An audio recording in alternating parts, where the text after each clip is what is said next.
Did I tell you about my idea in the future to open a weed shop? Like, you know how like old people like to start their own like, little restaurant as their like retirement hobby? Or like a cafe, like a cute little cafe. Gonna be you. I'll have a weed shop and it's going to be called Bunzooticals.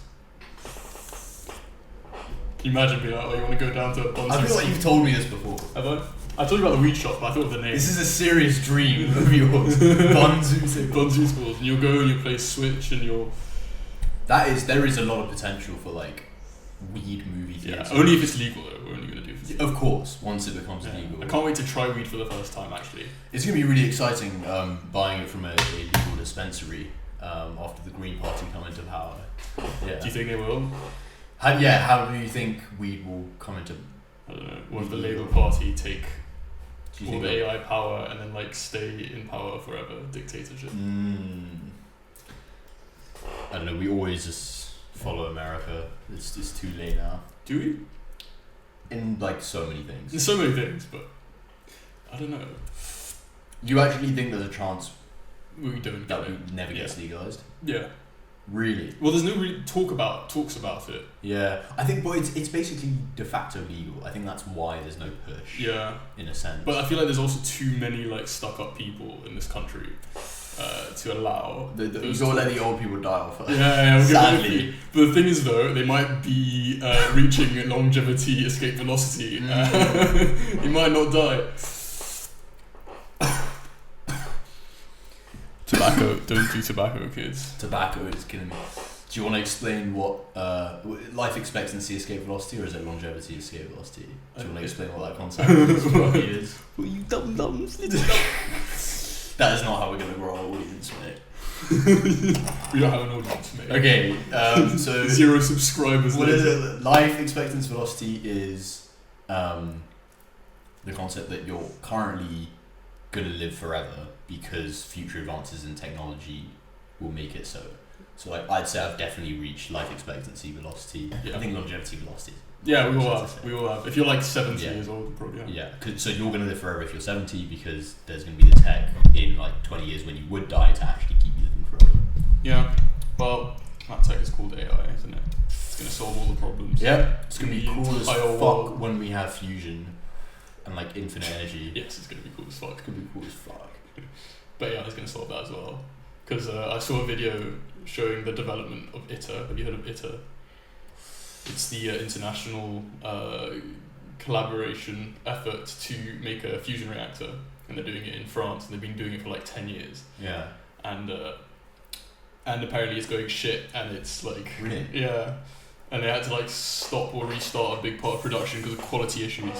Because the fucking heat panels in the tokamak were made by India. That was their job. No way.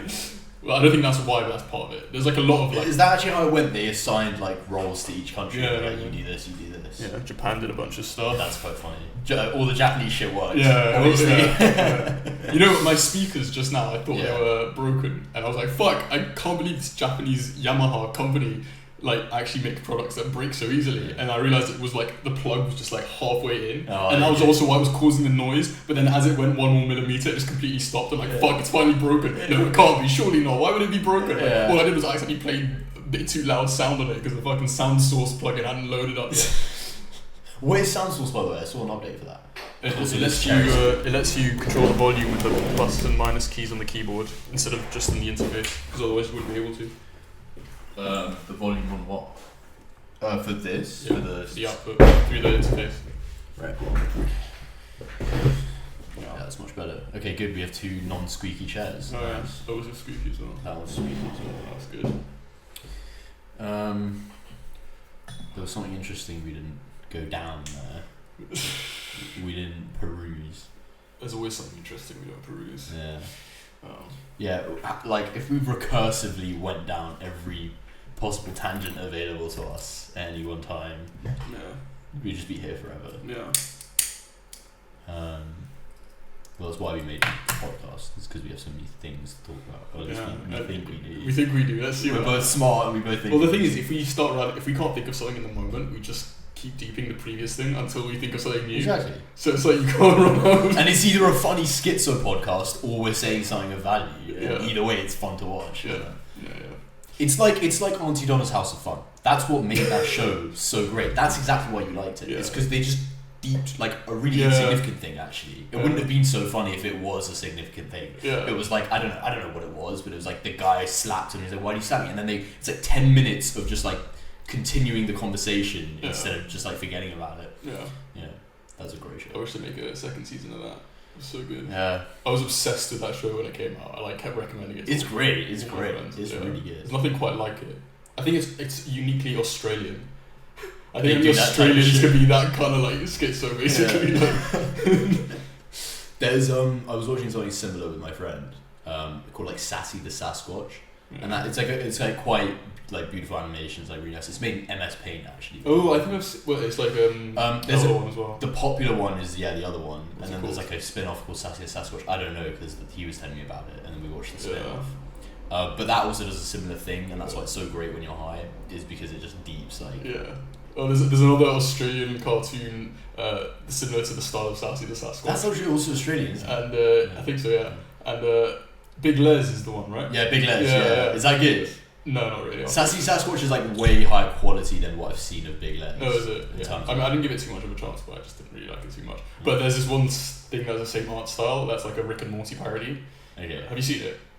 I've seen the Bendigo. Yeah, the Bendigo one, yeah. But that's only one episode, isn't it? Yeah. Yeah, that was amazing. That was amazing. That's amazing. That's so good. We're gonna go to Bendigo. Give me green cube, Green cube, Morty. It's so good. They always do the sniffing. I think they all sniff in Australia. In Sassy the Sasquatch, he always and in the Rick and Morty one, like It's so funny. I've actually like properly processed that. Yeah. They actually I was do that. noticing. I was like, damn. Yeah, that's funny. Yeah, no, me and my lab partner in first year, because we had to come into labs at fucking 9 o'clock in the morning, and we had a random lab partner. One of them was like Australian, but he was also Chinese, but he moved to Australia. Yeah. And me and him would just watch that one episode. We're gonna go to Bendigo on repeat every single lab session, and the entirety of the basis of our friendship is that one thing, pretty much. That's pretty good. And even to this day, like I see like occasionally, like once in a while, like readings and stuff. We just talk about. Just watch it. We just talk You should about watch it. We should, yeah. I think we literally beat it like a dead horse. Like we beat Four Lions. I watched it 15 times in my fourth year at university during COVID. What? Full Lions, yeah, I remember telling you that. It is a great film, but I've seen it now like 3 times. Yeah. But at the time you'd seen it like 7 times, I'd seen it none, and I was like, what is... I think I just watched it for the meme. We're just like, what do we watch? Yeah. Fucking Four Lions. Because the thing is, it's also really hard to understand what's going on in that film. Like you have to every time you rewatch it, you like pick up on like new details. You know, like. I'm sure, yeah, it is. It's like it's very well crafted as a film. Yeah. It wasn't really for me the details thing, but probably there is. I think it has an element of making you think it's well crafted because of how detailed it is. But actually, if you think about it, a well crafted film isn't necessarily one just throws or like acts all subtle and like ooh, like I'm really hard to understand kind of thing. But it's actually like gives it to you a little bit, but not too much. It's like that's the balance of that thing. It's because like they're not hiding the amazingness of it because it's there and they're confident in it, versus like something like Four Lines, which is your point, which is maybe they're hiding it up a bit because they don't have such a great core. I'm thinking the first thing that came to mind when you said that was Mad Max Furiosa. Like that is just blatantly an insanely well done film, and there's no need for like pretension or any like it's just perfect. Balance. I'm so It's obsessed so with that. balanced. It's so balanced. Like it's just amazing. Yeah. It really is.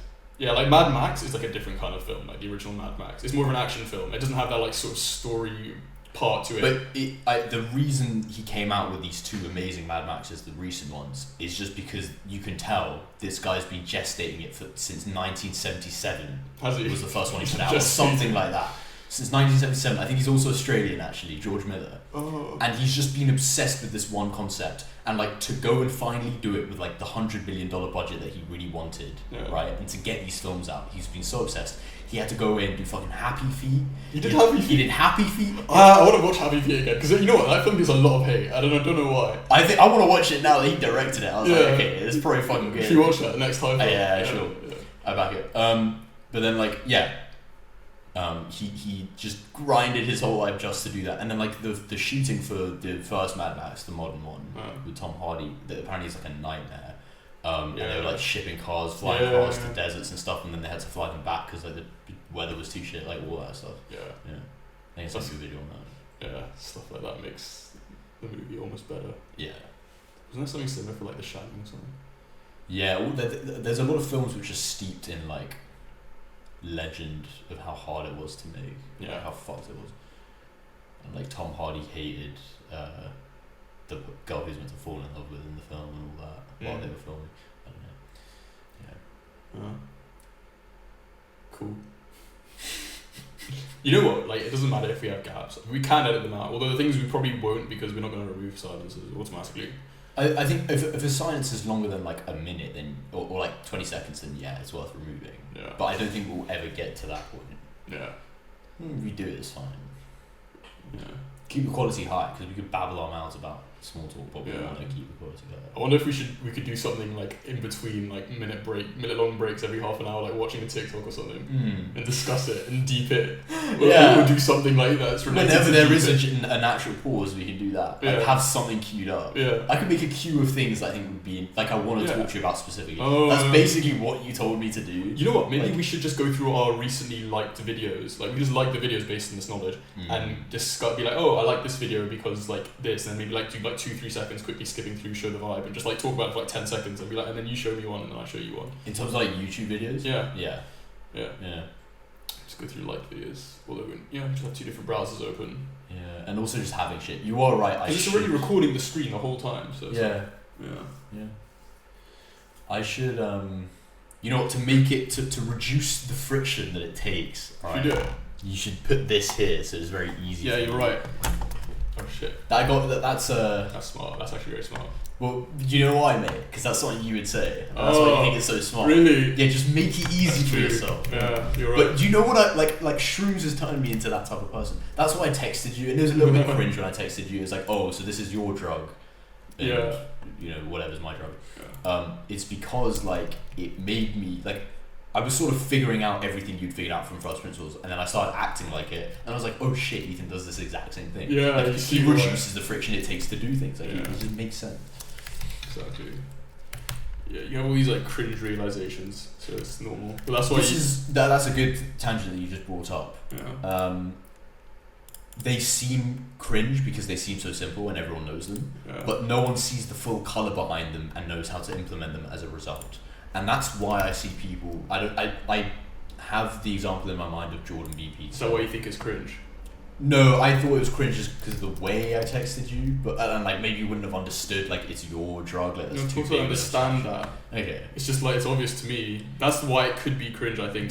Yes. Okay. Well, that's my point. Is like it's these obvious realizations, but when you're on shrooms, you get them painted for you in full color, and you can figure out what they actually mean and how they can be prescient to your life. Because everyone can say, like the example I had when I was talking about this with Prisha, is that like I saw like a Jordan Peterson post was like you have to be a fool at something before you can get good at it. And I was like, the most obvious thing, everyone's heard that common modern wisdom, right? Yeah, you learn from your mistakes. Everyone's heard that, yeah, you learn from your mistakes essentially.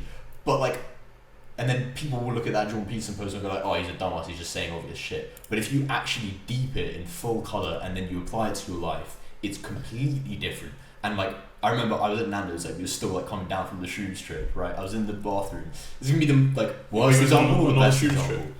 Yeah, it was pre-show in Richmond Park. How was that? Oh, was that what today? That's the Richmond Park one, and then we went to Richmond, we went to Nando's. No, that was like a day or two ago. Oh, nice. 2 days ago. Was that fun? On Sunday. It was so nice. On Richmond Park, there's Isabella Plantation, which is this fenced off place with like beautiful like flowers, and it's so well kept. And like there was a poster there outside of the toilet, and it said or like please respect the environment, and it had like the 2 meter thing like we've all seen in COVID between 2 people, but it wasn't because of COVID, it was just like it's that posh and nice of a place that they want you to keep your distance from people and shit. Anyway, that was great. But we were in Nando's at the come down of the trip, we went to Nando's, and I went to the toilet, and then like I was putting my hands through the Dyson air dry thing, and like the like air blade, it's like really intense. And like when you first do it, like your hands kind of hit the shit. Oh yeah, I hate that one. Yeah, I hate it, but I noticed. See, this is the best example ever. I noticed that I'd always kind of been avoiding learning the physics and the technique. Clenching your hands. Technique. There is a technique to it, and I was like always pissed off at it, so I just did it like. That's like the perfect example. That's something I did as well for a long time. You know what? I think subconsciously I saw you doing it, and I made that link to he understands that concept of needing to be a fool before you learn something fully. And it was in that moment I was like, let me be a fool at this because I'm on shrooms and I understand everything and everything's painted in colour. I'm like, let me just figure out this technique. It only took me 30 seconds to it's like, what else are you thinking about anyway? Like, what else are you going to think about? You're literally, like, you think, this links into another really important thing, which is, like, how do you know what to spend time on? And, like, in the same way that you're lazy, you also spend a lot of effort on these really small things, which is like learning the correct technique for the dryer, but you're still lazy about other things. And it's just like knowing that it's not bullshitting yourself. It's like, oh, I'm too important for this, but I'll fucking sit on Instagram. No, don't bullshit yourself. You're not too important for that. You're too important for Instagram. See everything. That's essentially what discipline is, of telling yourself to not be ADHD and like force yourself. It's kind of like building a habit. You need the discipline to build that habit of just remembering to think, okay, how can I like improve this situation? It's not even hard to have that thought. It's actually very like, people think, oh, you're so smart, you have all these like genius ideas on how to like be efficient or whatever. It's not. It's just asking yourself, okay, the question, how do I be more efficient? Like how do I be more lazy? Like, you kind of want to make it a tendency to be lazy so it happens naturally, because like you don't want to like, you know, you want your hands to be dry and you want a quick way to do it. Exactly. It's probably the quickest way if you figured it out. And in hindsight, it's always better. Yeah. Hindsight, it's always better. Yeah. But I think it's a mindset thing. Like, we're describing a mindset, right? Yeah, exactly. I don't want to put my password in or even email. I've already logged into. Yeah, no, but one's recording. Right. If I change scene, I think it continues recording. Okay. Before you do that, my mic cut out a bit early when you did that last time. Oh, really? On the footage, yeah. So I'll figure out the situation. Oh, yeah, you know what? I'll bring up later anyway. We don't need to do now. Yeah, fine. I'll keep it there to remember. We got there, mate. We got there. We didn't need the fucking. But we didn't need some videos or anything. Or like the conversation got flowing again. Oh yeah. No, but that was the break. About ideally we don't want to talk about something else like that. Yeah, we don't want to talk about the break. It would just be like one quick 10-second time, because it would give us something to like start talking about, and then that would lead on to something else. Right? Yeah, just to and that flow. Way, and our audience deserves that quick of a high paced of a podcast. Like, there's always something interesting being talked about.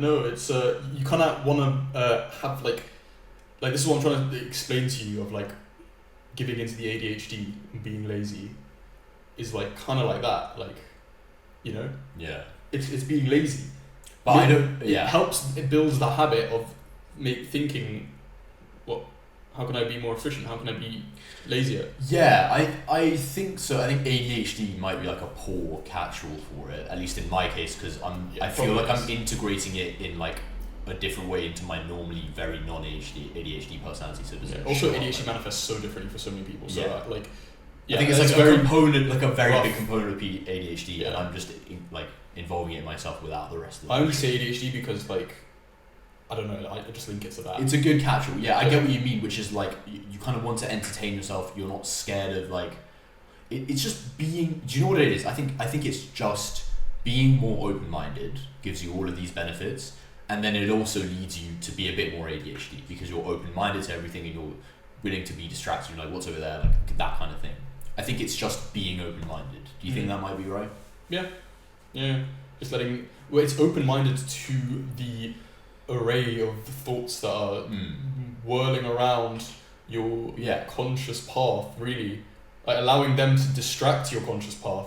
That's what being open is. It's like going down all these ideas, like going down like just a bit further, like not all the way fully, but it's like you're like this tube, your consciousness, and it's like protruding into different ideas as it moves along, and you just go a bit further, like your protrusion is a bit further into little ideas, so you can catch them better, kind of. Like, I completely agree, and I think that's exactly what happens when you're on shrooms, is that you go a bit further on everything. And I think that's what I mean by painting your thoughts in colour when I describe it. I don't know if I've given you that description before. I think so. It's like I've been painting my thoughts in colour. And it's just because the colour is just that extra, like, actually think about it instead of letting it just be a subconscious thought. And you won't be expending wasted energy, and you won't be thinking about something which isn't too good for you. You're just painting your life in colour instead of like painting over everything in just a grey abstraction of like, oh, okay, that's that. Like, give it more credence. Like, figure out shit. And, Yeah, colour is definitely the right word. I use that word as well. Yeah, I don't know why everyone said colour. And you put it so beautifully. Before I ever took it, you said it's like deeping one colour versus deeping... you said weed is like deeping one colour, and shrooms is like deeping all the colours at once. And I was like, what the fuck is that? Did I say that? Yeah, you did. Good. And you did that with it when you said all the colours. It's the brain's, the conscious stem is just like thicker and spikier. Yeah. As opposed to... And it makes complete sense. I sort of like got to that description by myself. Like I started talking about colour, and then I was like, oh, it's like a single colour and multi. And then I was like, oh shit, this guy said it. Oh yeah, one thing I wanted to tell you is, I remember you saying, I just had the thought, I was like, because you were saying that, I think you said that on your trip you're trying to enjoy the trip instead of just be like super analytical.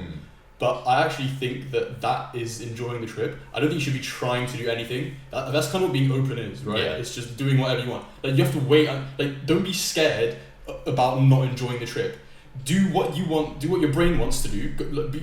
Give into that, and eventually, like you'll learn. Like you won't know this now because you don't do it, but you'll learn that you will naturally get bored of doing that, and you'll end up start enjoying the trip because enjoying the trip gives you more dopamine. So I think if you just look at it the complete other way, like you should be wanting to resist the thing that gives you dopamine. You have to be worried about things that give you dopamine, not the thing that is like harder to do, but like you're so used to doing the things. I completely agree with that now that I've done it a second time. Yeah. It like my brain model sort of changed from this circle is the shrooms trip, this circle's being analysing, and they're two separate things, to like they're all kind of in the same box. Yeah. Because like I get way more dopamine out of letting my brain run 1,000,000 miles an hour and deeping everything in colour and coming to amazing realizations and just having like such a clarity of thought versus, and this is another interesting tangent, Prisha is like her mind is blank.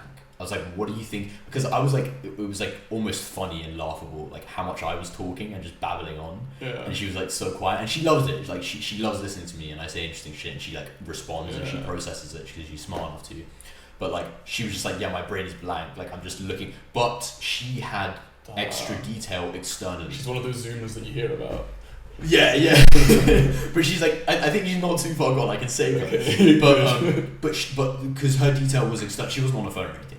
Yeah. She was really enjoying the nature. She was like, oh, look at this like thing. It's like purpley. So for example, I can give you two concrete examples. She picked up a caterpillar the size of like a hair, maybe like two human hair thickness caterpillar, and it was like tiny. It was on, I think I was wearing a green sweater, maybe I wasn't, and it was green on me, and she somehow saw it and she picked it up, and then so shit like that, and she's like a tiny acorn, which actually I think we have a photo of it somewhere. How can her mind be blank and she I don't know what she does, like I was like old for an internship, right? Yeah, sometimes I'm sat next to her and I'm like, how the fuck are you a software engineer? Is she like a diversity hire? Wait, she's a software engineer? Yeah. Really? At Goldman. She's a software engineer? Yes. How can your mind be blank if you're a software engineer? She's smart though. It's just like she has this anxiety thing where like she doesn't like thinking about stuff, and so I can guide her through. But how does she like debug a program if she can't think deeply? I haven't seen her programming that well ever before. Like when I saw her programming, it was like she was struggling on something and she needed my help, so it already looked like she was shit. Yeah. So I don't actually know how good she is. Oh, is that how you started dating? She's like, I need help, I need a help. That would be great. But sadly no, it was at like the fucking company event. Ooh, the social at Goldman. It's a scavenger hunt across London actually. And they give you a list of things to take photos of. Don't break your NDA. Yeah, anyway. And no, this was the big smoke event, so it was it was amazing. Maybe it's part of my NDA. I don't think I signed an NDA anyway. Bro, that's some next level social event planning. Like you don't want that shit to get out to the competitors. True. Yeah. No, the other companies can have loads of fun as well. We don't want that going down there. Your CEO's a DJ, right? So like, yeah, they made him stop DJing. Did they? The pricks on the board made him stop DJing. What the fuck? Yeah, apparently that's what I heard. Yeah. Anyway, good you didn't go back there. Oh my god. Wait, so yeah. Anyway, she's a software engineer. She's a software engineer, and she can't think, and she's shit. And what were you saying? You know she's gonna watch these. I appreciate your shit at coding, but she understands. But it's not the meaning of life. No, coding doesn't matter. In like a few months, AI will have taken all our jobs. Well, okay, maybe not a few months, maybe a few years. She has everything else where like she completely understands like you, for example, which is. Oh yeah, you were showing her my music app this morning. Yeah, so like she rates you like. even though like you're a bit of a fucking weirdo who doesn't rate me? I don't talk to her. What do you mean a weirdo? Hey, let me tell you, most people that I would bring round, if they saw like, actually no, if they saw the full you, they'd appreciate you. But like the way you present yourself to them, if you actually don't care, they would be like, oh, okay. You know what? I find that rude. Why? I agree. Yeah. Why does she have the right to come into my house and expect me to act like a monkey? She didn't. No, but why is she calling me weird for not doing that? She didn't. Is my point. Okay. I'm saying most people would. I'm saying the reason I like her, for example, is she didn't do that. Okay. And she was like very. So then, how do you know that she finds me weird? I'd say most people would, just like by the way you acted and what I know of them. Okay. But I don't think they would though. I think most people yes, but not most people who maybe of my level. Yeah, maybe even your level. Definitely much less of them would. Like Kishan would never be weirded out by you because he's very smart. Also, I feel like as you get older, even people at your level, like there's just more people who would find me less weird, for example, because it's just like you kind of like as you age and become more mature, you realize like, oh, like he's actually just living like the right way. Like my whole life has just been spent simping away for no reason. I agree. It's a maturity. Yeah. That's all it is. And you know what? That's what's nice about growing up is that now everyone my age like just kind of just accepts. They get it. Me. They don't even like even try to like because they poke fun at it. Yeah. It's like they're like, oh yeah, he figured it out. Yeah, you know what I think? I think you either become jaded and you just accept people who are interesting, or you become interesting yourself and you figure out stuff about life which makes you more interesting. Yeah, and it's crazy how many people just like accept like their shitness. It is so easy to be comfortably numb in this life. I'm telling her, I'm begging her, like, do not work at Goldman. She has like an apprenticeship thing. Yeah. And then like, I don't know. Bro, there's so, I can't say anything. I can't say anything about Goldman, basically. But yeah, I don't think I think you can find slightly better jobs like that. But yeah, I don't, like, I actually have to be careful. Yeah. Which is crazy. Well, that's the art of like balancing. That's a good opportunity like to learn how to balance. Yeah, that's a good point. I'm very brazen, not giving away too much, and I think a lot of it is just because I'm too lazy to make it articulate and balanced. Because I don't like sugarcoating my opinion. Sort of something that's been a benefit to me is like not needing to lie at all or sugarcoat anything. It's actually like easier. It just makes your life so easy. But you kind of get in the bad habit of not sugarcoating anything ever. Which is not sugarcoating, like dressing up your opinion to be more balanced, so people don't like. To be more socially presentable. Being more subtle, yeah. If you need to be, but I've just like gotten really used to, and I'm very happy being really brazen in all my opinions. Not. There's probably not much point. Yeah, not sugarcoating anything. No. Yeah. So I was thinking, like, how did this guy go about planning a holiday? Did you just say like give it to Sunny? Yeah, that's what I was saying. She wanted to, so I was like, yeah, sure. Was she just like, oh, let's go to Japan, and you're like, okay, sure. Yeah. Really? Yeah. And she's got like everything planned. Yeah. That's so nice. I started noticing that like she takes you to everything. Yeah. She likes she likes doing all this shit. What's good? She loves doing things like just anything. How like she built the fucking shelves so I could be fucked, but she actually liked doing it. Really? Yeah. That's quite cool. Yeah. It's nice. It's a good compliment to me who's super lazy, can't be fucked. Because I also like, I can like provide for her like the more like, I don't know, like logic, personality side of things, and she can provide the more like, I don't know, doing, looking after side of things, childlike, and that too. She's just so happy all the time. Like it's just like she's such a beacon of happiness. That's right. And the funny thing is, she's so like not self-aware. Well, she was much less self-aware before I started dating her, and she like kind of likes thinking to herself that she's like this really mean like person, like mean, depressed, like edgy Asian kind of vibe, like emo vibe. But she's not in the slightest. Did she present herself to you like that? Well, she doesn't think that like very heavily. Like she'll just say every once in a while, like a subconscious thing, like just something that would like match up with what I just said, but she's not at all like that. And I kind of like laugh at her for that. Like I'm just like, oh my god, you're so cute. Because she can't even help it. Yeah. Fine. Yeah, I think you all want someone who's retained like some childlikeness to them. Yeah. I see that a lot with Preacher. Yeah. Well, yeah, and you can develop your inner child, I think. For sure. Yeah. I am. Yeah. A lot. Yeah. Thank God. Well, you can make it bigger and you can make it older. I think. Like you can mature the child in Yeah, you kind of thing. Yeah. Yeah. I think that's a better way to put it than like retaining some childlikeness. I think Yeah. it's just that you. Well, I think it's like, you know, like when you decide you want to like grow up, like you decide you want to, because it's kind of like, you know how to grow up your whole life, but you choose not to, and then at a certain point, like most people when they're teenagers, they'll like decide like they want to grow up, they'll decide to start acting cool and mature and balanced, and then that, because they did that so early, that will have like cut off how big their inner child is. But then if you wait longer, your inner child keeps getting bigger and bigger, but if you wait too long, then you're just a fucking autistic man-child.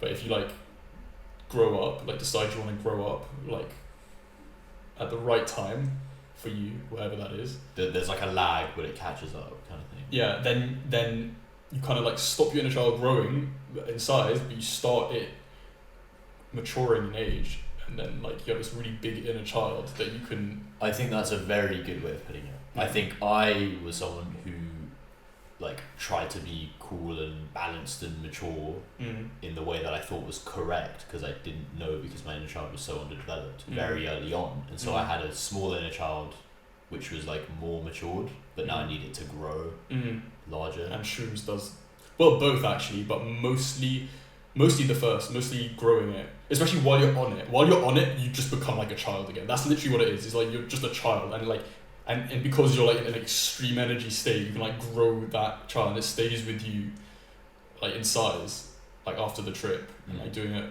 over and over again, like not that often, but like, you know, with a good break in between. I think that's kind of what I was trying to get across when I said I've sculpted my brain perfectly to like, I've got like some stat zeros, and then when I take shrooms, they specifically boost those stats. Yeah. And I think that's what it is. It's like I have a tiny, you know what it is? inner child. It's the logical pathways that you've developed. Like I was saying the other day, that like the difference between like a really creative person and a schizo person is that the creative person can assess their crazy thoughts for validity. Yeah. You are very good at assessing thoughts for validity, but they're just not crazy enough yet. But you have a framework to allow the craziness to sort of develop and expand into. But like if it goes too fast, then maybe that will break your framework. But like if you like slowly expand it with your framework over time, like, you know, like you can assess pretty easily like how well it's going. But that's why I feel like I can just go boom, and I really want to. That's probably what you thought shrooms was going to do to you before you did it, and that's why you were afraid to do it. Well, but you thought it would be too much. Yeah. And you would just go crazy and not be able to like. Yeah, in a way, yeah. I had nothing to compare against. Yeah. Probably. Yeah. Well, that's the danger of just like. And that is a danger. Being words based, like you are. Yes. You used to be a lot more. Yeah. Because then you end up not being able to assess ideas for validity very well, because like you're just going based on like the language. So like you hear the language of like shrooms are bad, or like shrooms can make you go crazy or make you do this, but because you haven't really grasped the idea and you haven't like taken that in and thought about it in terms of an idea as opposed to words, like you end up drawing conclusions from the words, which is kind of incorrect, and that's why. This exactly links in with what I mean by like thinking in colour and by grey abstractions and by everyone's heard the wisdom you need to be a fool before you get good, but no one's actually thought about it from first principles in colour and gestated it. It's exactly that. Yeah. One must be a fool. That's true. Yeah.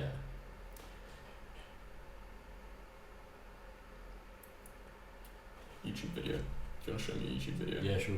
Well, I was watching one recently, I'm in the middle of it, the Veritasium one about QR codes. Oh, is it good? Well, there you go. I'm logged in. So I was like deciding whether I wanted to watch it. I sent you one of these Veritasium videos before, and then you were like, mate, it's shit, don't waste my time. And I'm like, I found that pretty interesting. Here's the thing, a lot of Veritasium videos recently have been a bit shit.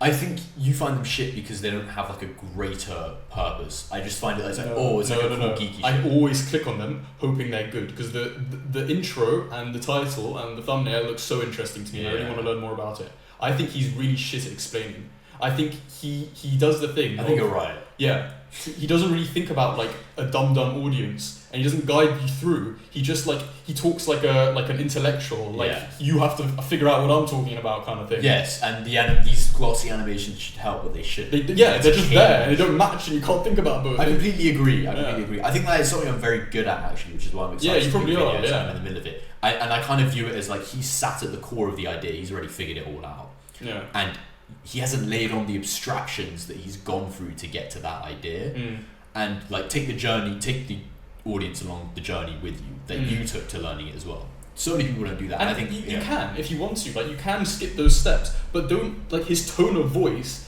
like the way he speaks about it is as if like it's obvious and like builds on from the last thing. Yeah, you're right. But and you're like, and you just get lost in like a second because you're like following, and then he continues saying a new thing with the same tone of voice that he just said all the previous things that you perfectly understood, but it just makes no sense, and your brain doesn't realize that because it's trying to like listen to him, and then you just get distracted and lost, and that just like reinforces your ADHD, and it's just like.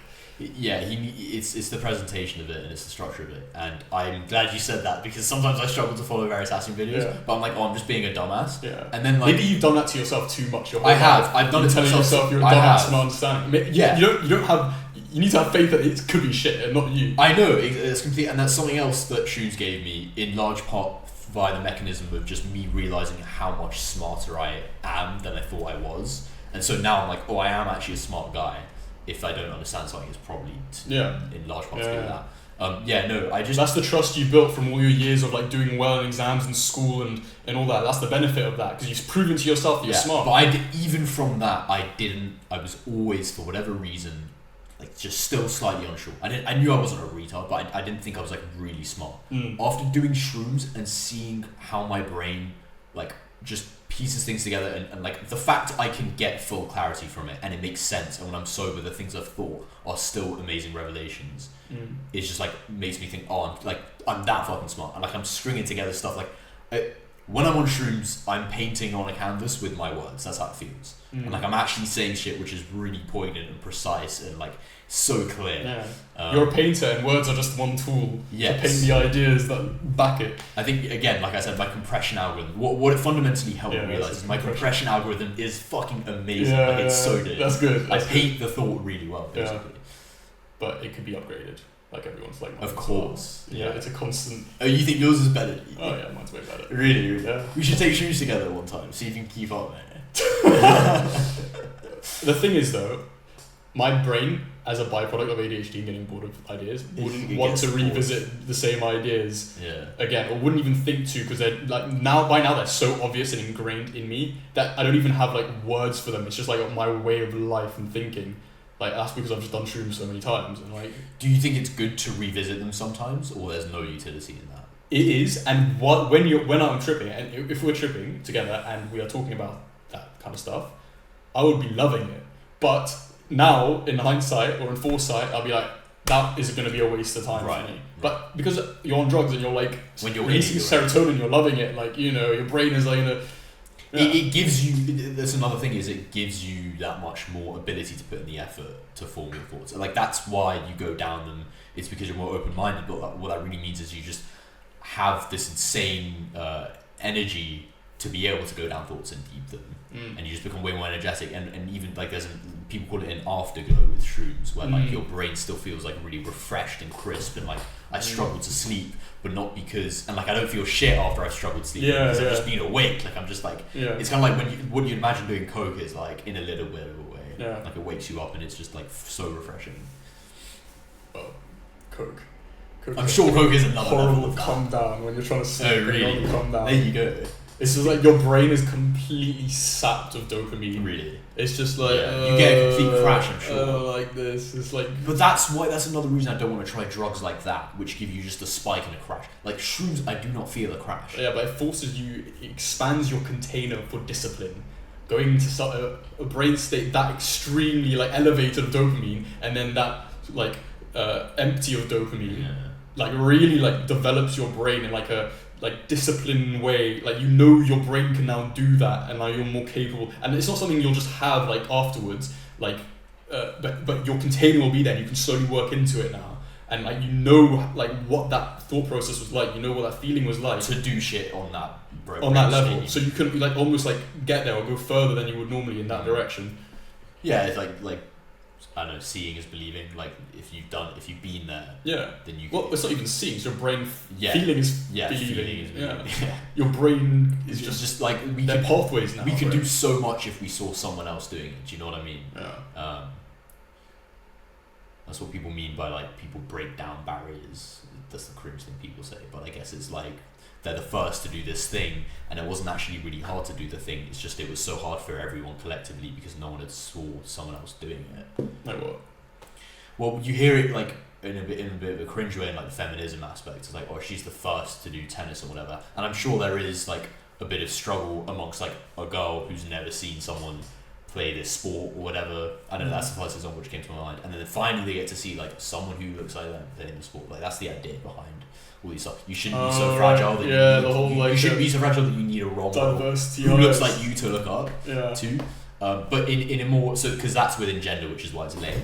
But across humanity, in a way, like we can come up with like amazing, I don't know, physics theories. Like people probably look up to Einstein, and that gives them the ability to even try to come up with physics. You're right. Yeah. Just seeing someone else having done it. Yeah, you're right. It's like proof it can be done, and that's why I think you can fix anything as long as it's in the realm of physics. Don't like wait until someone comes along and. What you said was so good, and I think I've heard this on like a Lex Friedman podcast as well. I don't know if you got it from that, but it's really good. Everything in life is an engineering problem with solutions, and like it actually I just remind myself of that like every so often now since you said it, and it's like, oh yeah, like we can just fucking do this. I know, and aren't you lucky you're an engineer? I am. Okay, let's test this. Let's see. Okay, does it want to inside? Oh, yeah, that works. You have to, do you want to keep it open a bit, then you can stick your hand through it. Yeah.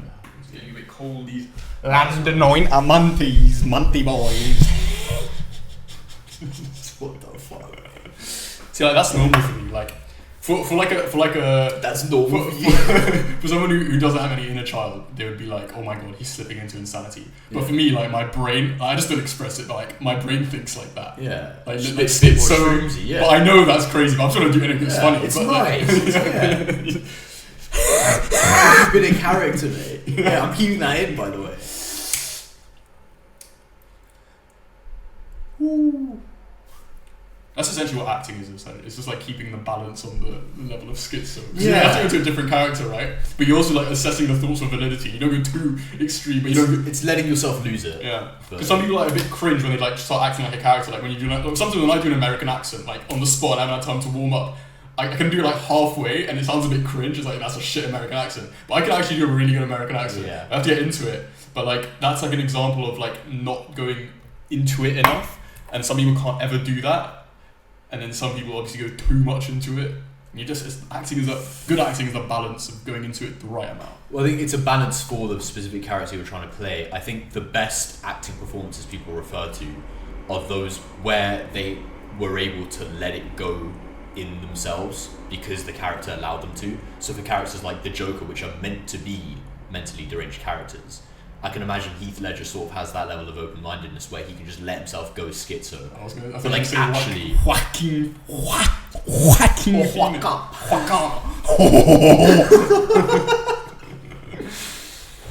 Damn, that's gonna rip headphone users. Sorry, why do I keep leaning in every time I make a really loud sound effect? I should be leaning away. And more. I think I remember. You know what? It's because we need to put a multi-band compressor on both of our mics so that when we are really loud, or a limiter, so when we're really loud, it will limit the audio. Automatically. And it will actually just sound even funnier. Because multi-band compressor? Is that something? Wait, no. It's a no. It's just that you go to filters and you click plus and then you click multi. Oh, right. But actually, we just need a limiter, to be honest. So that'll just hard cap it at. Oh, perfect. Yeah, I was thinking. Well, okay. What's our average? Hello, my name is Ethan. Blah blah blah. It's minus 25, so let's cap it at minus like 11. Oh, why didn't she ring? She thinks. So I was like, I'm doing a podcast episode. Oh. But she thinks it's like serious and like she can't ring the door type shit. Okay, should we end it here then? I don't mind to keep going. She's happy to sit. How about we have her on for a minute? Down, mate. You know you can ring the door. It's not like a serious. You can buzz. It doesn't work. No, buzz when you're here. Come in for like the last 10 minutes of this podcast, or we might finish up before the time you get here. Before the time you get here. 10 more minutes. Do you want anything from Tesco? What are you getting from Tesco? I was gonna get fruit, but there's no nice fruit here. No. Okay. Alright, well, I'll see you in a bit, mate. Fruit. She's big into fruit. I told her we disgusting. both hate fruit, yeah. Do you hate fruit as well? You don't hate fruit, do you? I don't like really fruity fruit. Okay. I think I have a high I don't think threshold. anyone does, actually.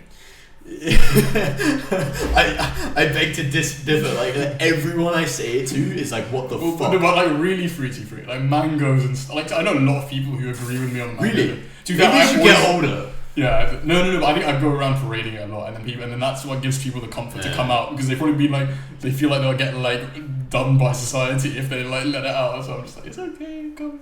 You can.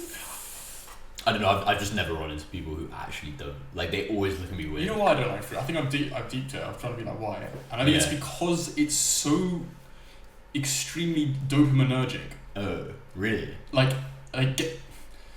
I feel like the pungency of the flavor of like really fruity fruit, like mango kind of stuff, is almost like a warning of how much dopamine it will release.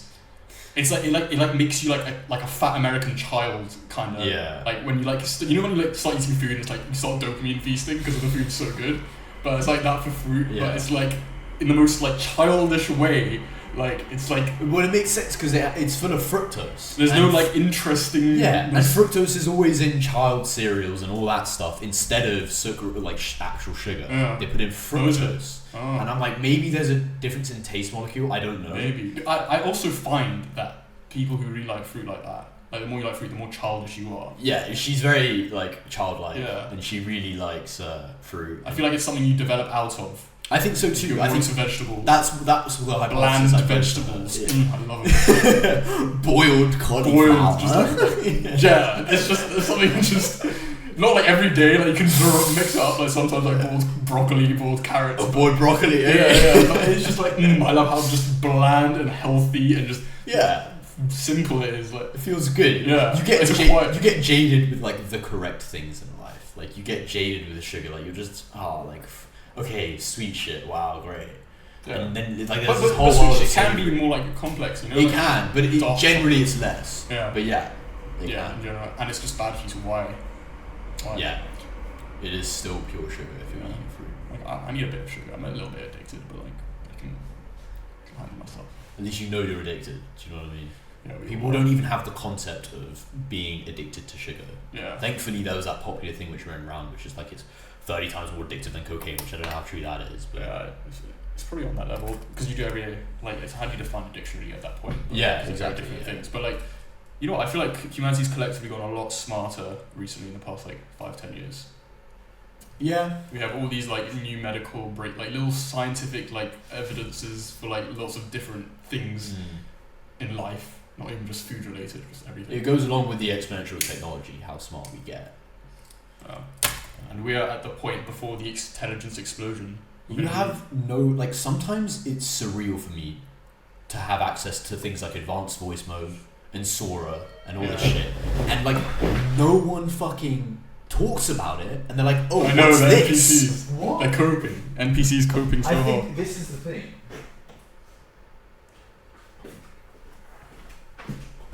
Because I was talking to Kishan about this morning. It's not even about whether people are techies or not. Everyone I fucking know on my CS course probably doesn't know about advanced voice mode right now.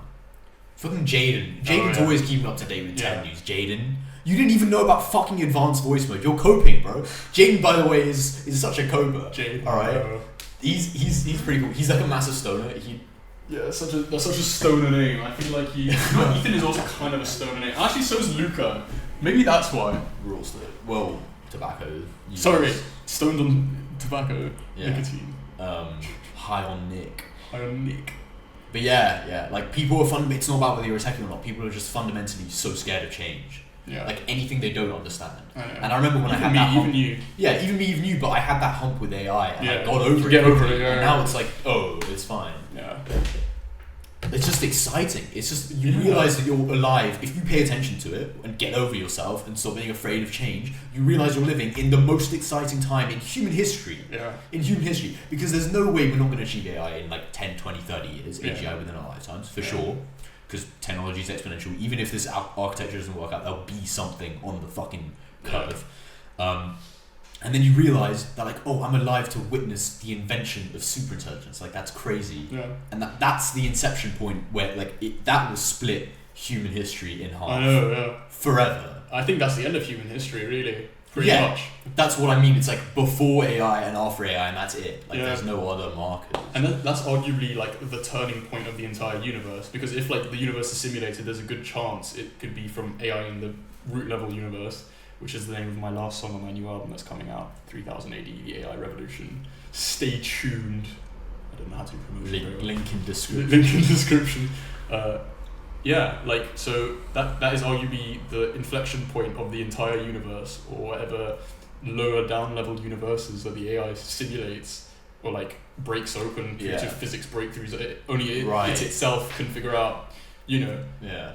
Do you think, I was kind of asking Preacher this, do you think we will ever have like stuff to always explore? Like, will we get to a point where physics like runs out, or will it always be like we can make a white hole to like this separate dimension, and then within that, like the infinite fucking branching out, or will it? I think there's a limit to how much we can manifest / view. You think so? Because remember there was that Vsauce video, and I only understood this very recently, but this Vsauce video was a while back. I don't know if you remember it, but I know you've watched it.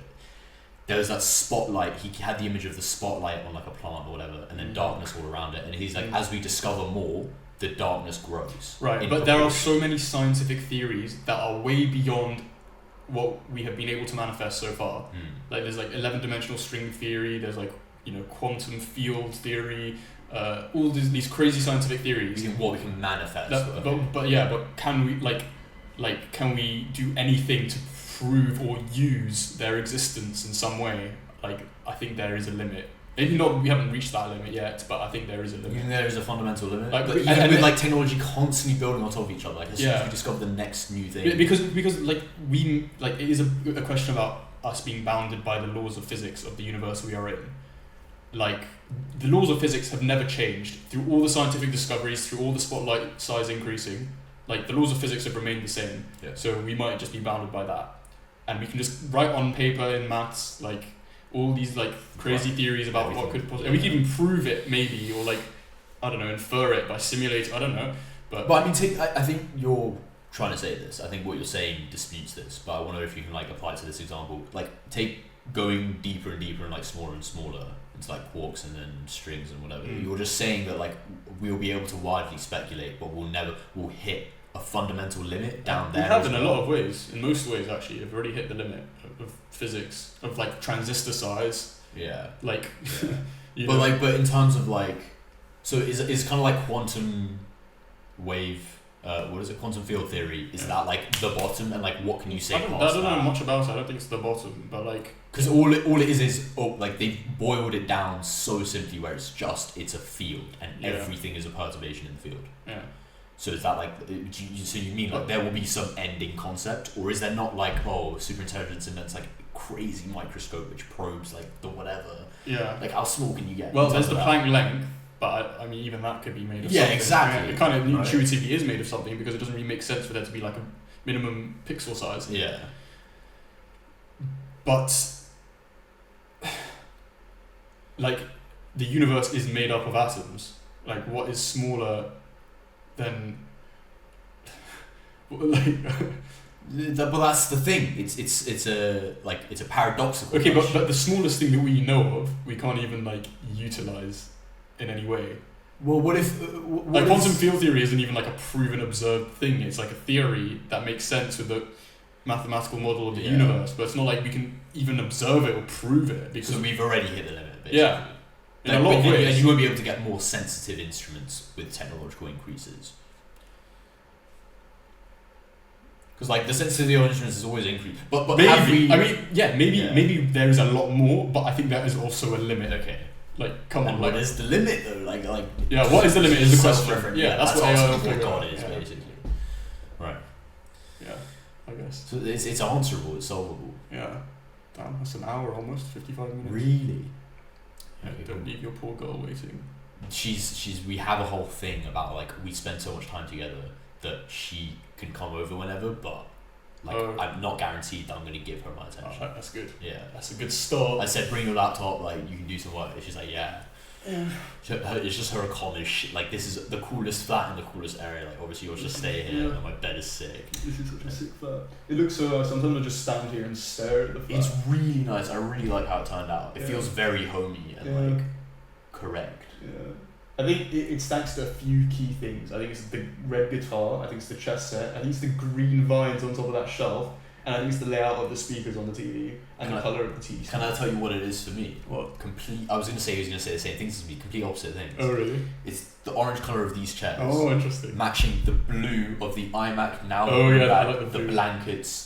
Like, that is subtly correct. And then this red sort of matches that red. And so we've got a very... I never noticed any of those. We've got an interesting colour scheme going on. I think you were more object oriented for whatever reason. I was more colour oriented. Yeah. I'm just fucking Java and you're C. Colour oriented. You're Haskell, mate. Yeah, that's colour oriented. Yeah. Alright. Okay. Should we end it there? Sure. Good sesh. I'll see you Get after some Japan. velocity. Yeah, in a bit, mate. No, remember what I said? Oh, we don't do dap ups. We don't We'll do dap explain that next podcast. Yeah, remember. Like and subscribe.